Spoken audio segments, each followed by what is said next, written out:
What if I told you there's a place on earth where the soil blooms out of season, where fruits glisten like gold in the sun, and the air tastes like dreams, but no living man has ever taken from it and returned? They call it Echu Li, the field of the dead. Stories of Echu Li drift like smoke through villages, whispered only in winter, when the nights grow long and cruel, when the hunger gnaws louder than the wolves. Never seen, never found, until one man did. It was the last leg of winter. The harvest had failed. Crops turned to dust. The fields burnt black. The children thin and silent. Hope was shrinking like the sun behind the mountain. Farmers, like prophets without visions, wandered into the wilderness, searching for soil, for salvation. One man among them was different.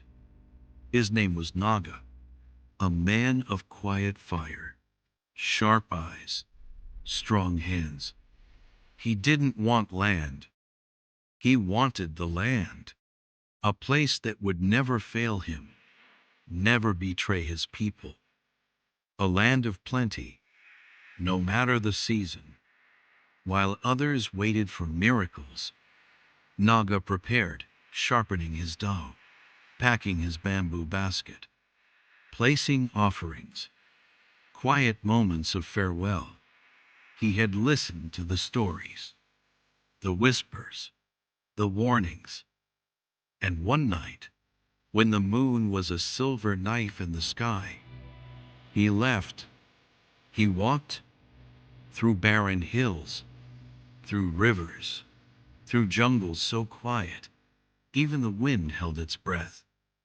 Days passed, nights blurred, his feet blistered, his stomach hollowed. But Naga's eyes never lost their fire. Until one day, he saw it. A valley appears, bathed in impossible light, beyond the last known edge of the world. A hidden field, alive with abundance. Melons fat and glowing green. Taro roots curled like sleeping serpents. Sugar cane tall as warriors. Trees drooping with ripe shimmering fruit. Pumpkins, gourds, maize, citrus, gleaming as though kissed by gods. Naga stood still. It was not the season for harvest, and yet this land was begging to be touched. He stepped in. No footprints, no birds, no sound, just the wind and the slow, pulsing throb of something ancient, watching. Still, he could not resist. He tasted an orange, chewed a yam, drank from a stream colder than life. Joy hit him like a fever. He filled his bamboo basket, fruit upon fruit, laughing under his breath. He had done it. He would return home a legend, a king. And so he turned to leave. But his legs didn't move. He walked and walked.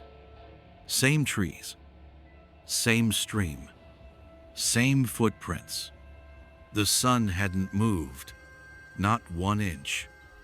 He tried again, marked rocks, whispered every prayer he knew, even cut his palm and let the blood drip on the ground. But again, he returned. The field would not let him go. Panic surged, his breath shallow, his eyes darted like hunted prey. Maybe I wasn't supposed to take from this place. So he dropped the basket, abandoned the bounty, turned and ran. ran like death itself chased him, ran without looking back. And this time, he made it. Back in the village, his hands trembling, his voice broken, he told them everything. Every leaf, every fruit, every step that led to the curse. And they whispered, Echu Li, the field of the dead, the no man's land. The elders nodded slowly. No living man can take from that land, they said, because the food of the dead cannot feed the living. The next day, dozens set off. But what did they find? Nothing. No field, no fruit, no footprints, only wilderness. Echu Li had vanished, gone, swallowed by legend, protected by something older than time. But as the oral story is told, they say, if you pass through England Range and Wokha, and the light hits just right, at the perfect moment, you might glimpse it, a stretch of green, too rich to be real, too perfect to be natural, but you'll never reach it, because Echu Li reveals itself only once, and only to the chosen. Not every paradise is meant for the living.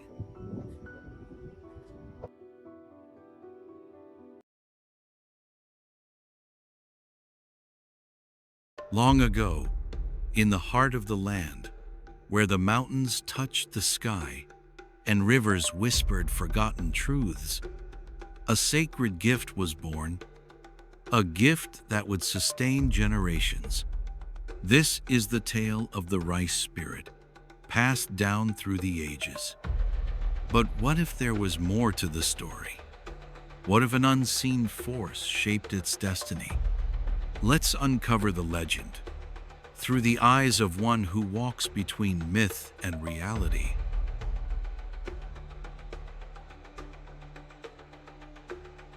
For generations, the village of Longchum thrived under the blessing of the spirit of the rice. Its golden fields swayed like waves, whispering promises of prosperity. But this year, the whisper had turned to silence. The fields stood barren, the soil cracked and lifeless. Fear crept into the hearts of the villagers. Had they angered the spirit? Had they been forsaken? That night, an old farmer stumbled into the gathering, his eyes wide with terror.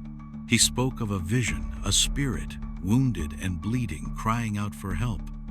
The chieftain's face darkened. If the spirit of the rice was harmed, then Longchum was doomed.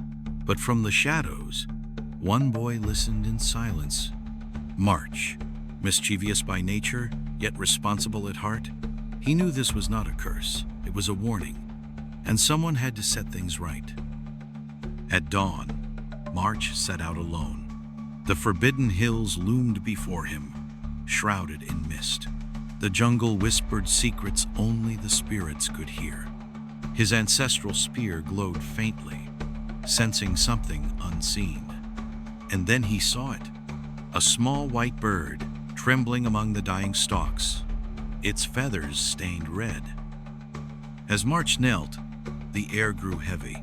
A voice, like the wind rustling through the fields, spoke. A greedy man has broken the balance. I am fading, and soon all will starve. March's blood ran cold. Someone had stolen the sacred offering, defiling the spirit's trust. But before he could ask more, the shadows shifted. Something else was here. A figure stepped forward. Chizo, the wealthiest landowner in Longchum. In his hands, stolen rice stalks glowed with cursed energy. His face twisted with desperation. The land belongs to those who take it, he hissed. But the earth did not agree. With a terrible crack, the ground split apart. Black vines slithered out, coiling around his arms. March gritted his teeth. He had no love for Chizo, but he could not let the curse claim him. "Spirit of the rice," he called out, "if balance must be restored, take me instead." Silence fell. The vines halted. The spirit, weak yet listening, considered his words. Then realization struck. The curse was not punishment.